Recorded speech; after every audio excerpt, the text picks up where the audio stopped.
Agung Manan tampil menjanjikan saat dipasangkan sebagai tandem Yuran Fernandes dalam menjaga kedalaman pasukan Ramang.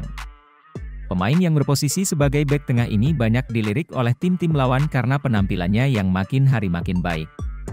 Kontrak Agung sendiri telah berakhir bersama PSM pada akhir musim kemarin, setelah PSM berhasil menjuarai Liga 1 dan berstatus bebas transfer. Pemain berusia 24 tahun tersebut mengatakan, sangat betah berada di skuad pasukan Ramang karena dekat dengan keluarganya. Namun sejauh ini belum ada kejelasan dari pihak manajemen terkait kontraknya. Agung Manan kepada Fajar.co.id, Rabu, 26 April 2023, mengatakan masih menunggu kejelasan dari pihak manajemen terkait kontraknya bersama PSM karena belum ada komunikasi yang terjadi dengan pihak manajemen.